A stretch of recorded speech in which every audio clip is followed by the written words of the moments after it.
Hello friends, weaving section के part 4 में आप सभी को स्वागत है। तो आज फिर मैं वीविंग सेक्शन के पार्ट 4 में वार्पिंग कैलकुलेशन के बारे में जानकारियां लेकर हाजिर है।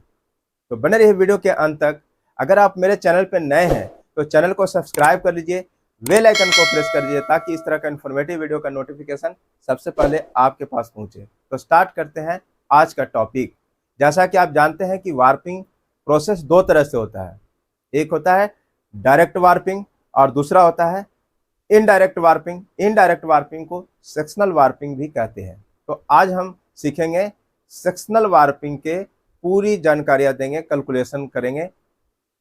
सेक्शनल वार्पिंग में क्या क्या कैलकुलेशन किया जाता है, जैसे टोटल नंबर ऑफ एंड्स निकालना सीखेंगे, सेक्शनल विड्थ निकालना सीखेंगे, टोटल नंबर ऑफ सेक्शन कैसे निकालते हैं ये सीखेंगे, वार्प लेंथ कैलकुलेट कैसे करते हैं ये कैलकुलेशन सीखेंगे। तो जाते हैं कि एक एग्जांपल के सहायता से आपको समझाएंगे, उससे काफी समझ में आएगा। तो आइए बोर्ड पे हम बताते हैं। पहले से हम लिख चुके हैं कि क्या क्या हम पॉइंट्स को कवर करेंगे इसमें। पहला पॉइंट है टोटल नंबर ऑफ एंड्स, यानी कि टोटल एंड्स निकालेंगे। अगर कोई फैब्रिक बनाना है तो उसमें टोटल एंड्स कितने लगेंगे, मतलब वार्प का धागा कितने लगेंगे, वो हम कैलकुलेशन निकालेंगे।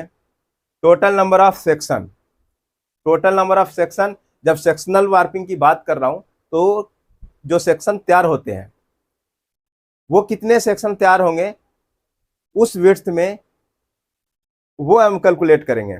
फिर बीम विड्थ निकालेंगे। बीम विड्थ क्या है, जो वीविंग जो लूम पे लगाया जाता है, बीम लगाया जाता है, उसका विड्थ कितना होना चाहिए, उसमें जो धागा लपेटेंगे उस शीट का विड्थ क्या होगा वो निकालेंगे। सेक्शन विड्थ क्या होगा, जैसे एक एक सेक्शन हम लपेटते हैं धागा, सेक्शन बाय सेक्शन उसका एक विड्थ होता है, तो वो भी विड्थ निकालने के लिए सीखेंगे। वार्प लेंथ, अगर मान लिया जाए एग्जाम्पल के तौर पे 1000 मीटर कपड़ा बनाना है तो हम 1000 वार्प लेंथ नहीं लेंगे, उससे हमें बड़ा लेना पड़ता है। तो कितना बड़ा लेना पड़ता है कैसे पता चले, कैलकुलेशन के सहायता से हम समझेंगे कि आखिर कितना बड़ा लेना है। तो डेटा हमारे सबसे पहले लिख चुके हैं कि क्या क्या डेटा अवेलेबल होना चाहिए अगर आप ये सारे कैलकुलेशन आपको करना है। पहला, फैब्रिक लेंथ 1000 मीटर, मतलब 1000 मीटर कपड़ा बनाना है। फैब्रिक विड्थ 63 इंच, 63 इंच जो है फैब्रिक विड्थ है। ईपीआई 44, ईपीआई का मतलब एंड्स पर इंच, यानी 1 इंच में 44 धागा है।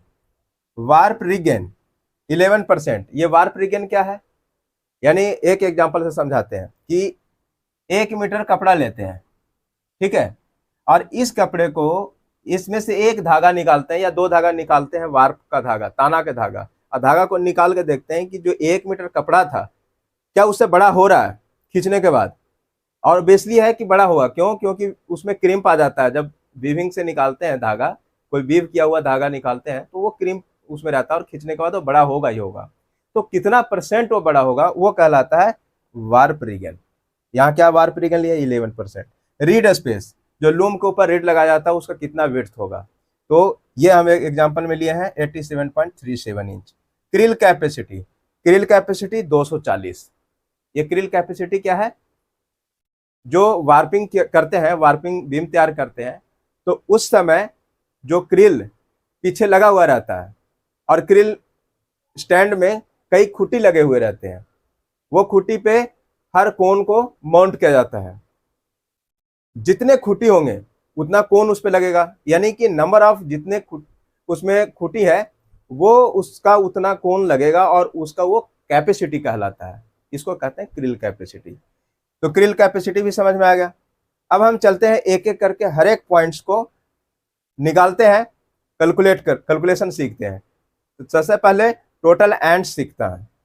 टोटल एंड्स कैसे निकालेंगे, टोटल एंड्स, अगर टोटल एंड्स निकालना है तो इसके लिए फॉर्मूला होगा total ends equal to EPI into fabric width. है ना। टोटल एंड्स निकालना है तो EPI into fabric weight. EPI दिया हुआ है 44, फैब्रिक वेट 63। ये मल्टीप्लाई करने के बाद कितना आता है 2772। ये क्या हो गया टोटल एंड्स, यानी कि टोटल एंड्स यानी नंबर ऑफ ताने का धागा अगर 63 इंच का फैब्रिक बनाना है और अगर ईपीआई लेना है 44 का, तो आपको 2772 धागे की आवश्यकता पड़ेगी। तो ये हो गया टोटल नंबर ऑफ एंड्स। अब यहां इसको हम लिख देते हैं, कितना धागा है 2772। ठीक है, एक हम पॉइंट्स को करेक्ट कर दिए, एक पॉइंट्स को हम क्लियर कर लिए। अब दूसरा पॉइंट्स पे चलते हैं, total number of section. Total number of section निकालते हैं। टोटल नंबर ऑफ सेक्शन निकालना है तो इसके लिए फॉर्मूला क्या लगाते हैं, टोटल नंबर ऑफ सेक्शन ये निकालना है तो लगाना पड़ेगा कि total ends, total ends divided by krill capacity. ठीक है, टोटल एंड्स कितना है 2772, क्रिल कैपेसिटी 240, कितना आ गया 11.55। हम इसको डिवाइड करते हैं तो कितना आता है 11.55। 11.5 से क्या समझ में आ रहा है कि 11 सेक्शन पूरा पूरा है, जो 12वां सेक्शन है वो अधूरा है, मतलब उसमें धागा कम है। यानी कहने का मतलब है कि सेक्शन कितने बने 12, यानी टोटल नंबर ऑफ सेक्शन हो गया 12। लेकिन अब 12वां सेक्शन में धागा होगा कितना कम धागा होगा, कितना कम धागा होगा, तो वो हम निकालते हैं। तो इसके लिए क्या करेंगे कि इसके लिए करेंगे 0.55 इंटू 240। अगर इसको मल्टीप्लाई करोगे तो ए आ जाएगा 132। यानी कहने का मतलब है कि ये सेक्शन में 132 धागा होगा, है ना।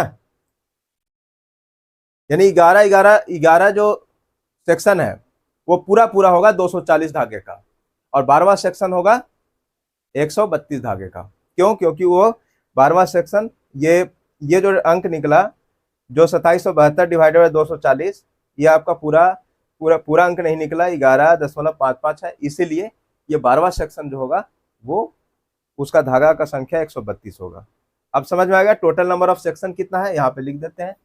टोटल नंबर ऑफ सेक्शन 12 आ गया, और ये भी पता चल गया कि हमें 12वां सेक्शन में कितना धागा है अगर इस तरह के केस आता है तो।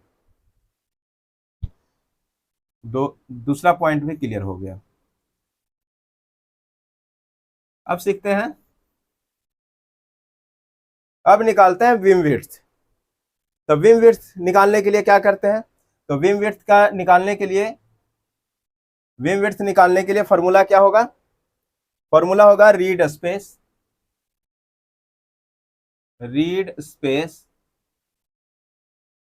इनटू, रीड स्पेस हमेशा इंच में होता है तो उसको हमें एमएम में कन्वर्ट करना रहता है। तो एमएम में कन्वर्ट करने के लिए क्या करेंगे 25.4 और प्लस 20 mm जोड़ देते हैं।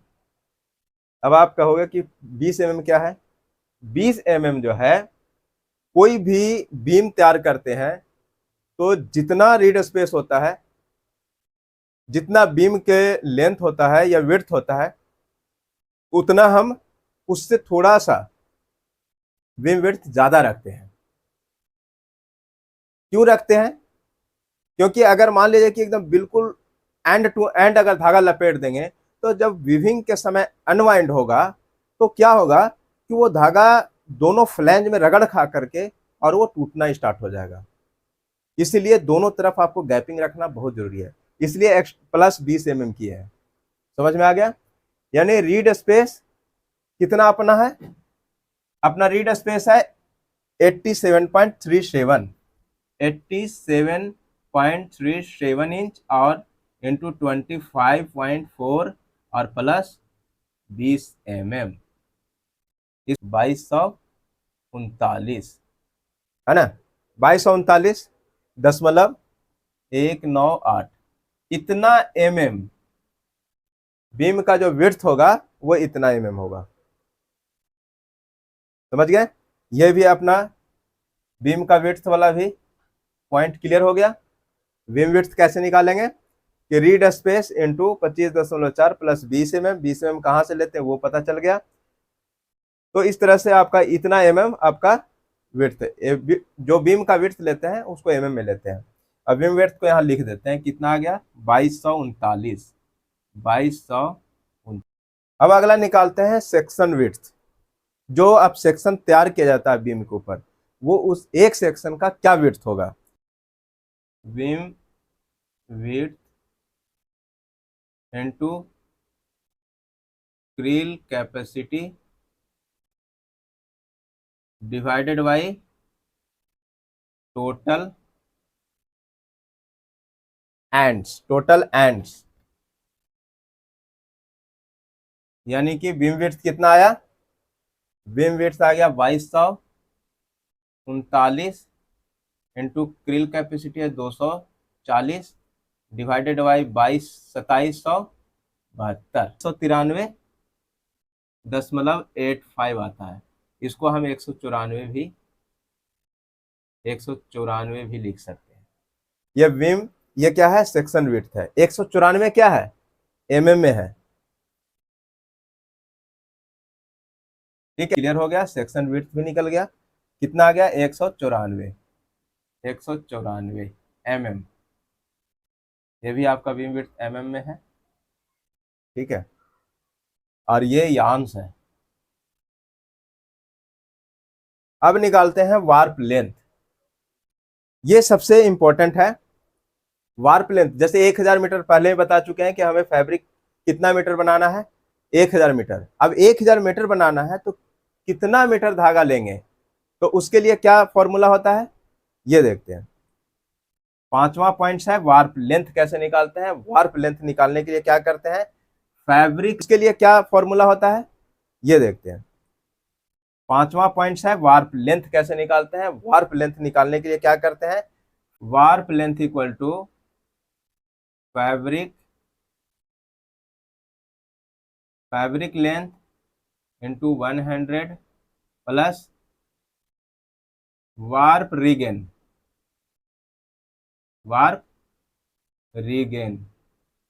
Divided by 100।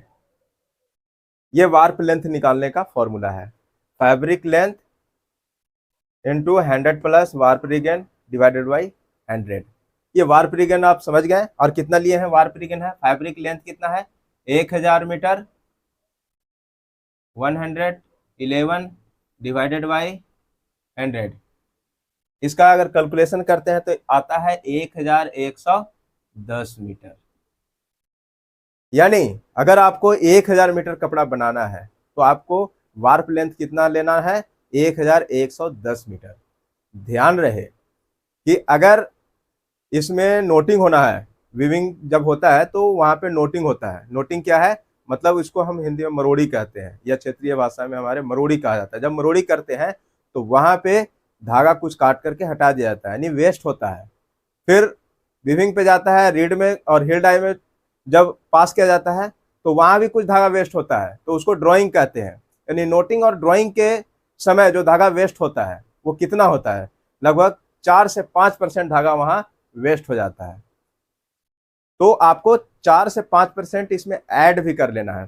तो 1110 मीटर धागा लेने के अलावा भी आप 5% इसमें ऐड भी कर लीजिए, यानी लगभग 1115 मीटर आपको, यानी 1000 अगर मीटर कपड़ा बनाना है तो आपको 1115 मीटर वार्प का लेंथ लेना पड़ेगा। तो आई होप इस वीडियो से आप काफी लाभान्वित होंगे। Warping calculation, sectional warping calculation सारे स्टेप को अच्छे से समझे होंगे। तो मिलते हैं इसी तरह से नए इन्फॉर्मेटिव वीडियो के साथ, तब तक के लिए जय हिंद।